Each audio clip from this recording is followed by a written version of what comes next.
వేరే plan cancel అయ్యి అనుకోకుండా ఈ టెంపుల్ కి వెళ్ళాక చాలా హ్యాపీగా ఫీల్ అయ్యాను. చుట్టుముట్టు మొత్తం కొండలు, పచ్చని చెట్లతో అసలు ఒకసారి ఈ వ్యూ చూడండి ఎంత బాగుందో. చల్లటి గాలి వీస్తుంటే టెంపుల్ దగ్గర చెట్టు కింద ఇలా కూర్చుంటే ప్రశాంతంగా చాలా బాగుంది. ఈ టెంపుల్ నల్గొండ జిల్లా దేవరకొండలో ఉన్న గరుడాద్రి శ్రీ వెంకటేశ్వర స్వామి దేవస్థానము. వేరే ప్లేస్ కి వెళ్దామని ప్లాన్ తో వచ్చి ఆ ప్లాన్ క్యాన్సిల్ అయ్యి మా రిలేటివ్స్ చెప్తే ఈ టెంపుల్ కి వచ్చాము. ఈ గుట్టపైకి ఎక్కి టెంపుల్ దగ్గరికి వచ్చాక చుట్టుముట్టు మొత్తం ఈ వ్యూ చూశాక చాలా హ్యాపీగా ఫీల్ అయ్యాను. ఇక్కడ వెంకటేశ్వర స్వామి, ఆంజనేయ స్వామి స్వయంభుగా వెలిసారు.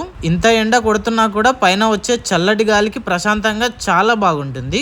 ఆంజనేయ స్వామిని అలాగే వెంకటేశ్వర స్వామిని దర్శనం చేసుకున్నాము. ఇక్కడ ప్రసాదం ఇస్తారు, చాలా బాగుంటుంది. టెంపుల్ వెనకాల ఇక్కడ కూర్చొని తింటుంటే వ్యూ అయితే చాలా బాగుంటుంది. ఒక్కసారి టెంపుల్ వెనకాల నుంచి ఈ వ్యూ చూడండి ఎంత బాగుందో. ఫొటోస్ అండ్ వీడియోస్ అయితే చాలా తీసుకున్నాము. ఈ టెంపుల్ ని ఇప్పుడు చాలా పెద్దగా అభివృద్ధి చేస్తున్నారు.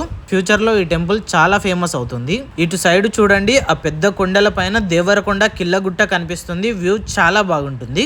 అండ్ ఇక్కడ వెనకాల సైడ్ ఒక చిన్న లేక్ కనబడుతుంది. మొత్తం పచ్చని చెట్లతో చాలా బాగుంటుంది. అండ్ అలాగే ఇటు సైడ్ మొత్తం కొండలు, పచ్చని చెట్లు అండ్ ఒక కొండ పైన టెంపుల్ కూడా ఉంటుంది. మనం ఎటు సైడ్ చూసినా వ్యూ అయితే చాలా బాగుంటుంది. చల్లటి గాలి వీస్తూ ప్రశాంతంగా ఉంటుంది. మనం ఎర్లీ మార్నింగ్ లేదా ఈవినింగ్ టైంలో వస్తే ఇంకా ఎక్కువ టైం స్పెండ్ చేయొచ్చు. ఆ టైంలో ఎండ తక్కువగా ఉంటుంది కాబట్టి ఇక్కడ చాలా సేపు కూర్చోవచ్చు అండ్ చాలా ప్రశాంతంగా ఉంటుంది. లొకేషన్ కోసం గూగుల్ మ్యాప్స్ లో గరుడాద్రి శ్రీ వెంకటేశ్వర స్వామి దేవస్థానం అని సెర్చ్ చేయండి. నాగార్జున సాగర్ సైడ్ వెళ్ళినప్పుడు లేదా దేవరకొండ వచ్చిన ఈ టెంపుల్ ని తప్పకుండా విజిట్ చేయండి.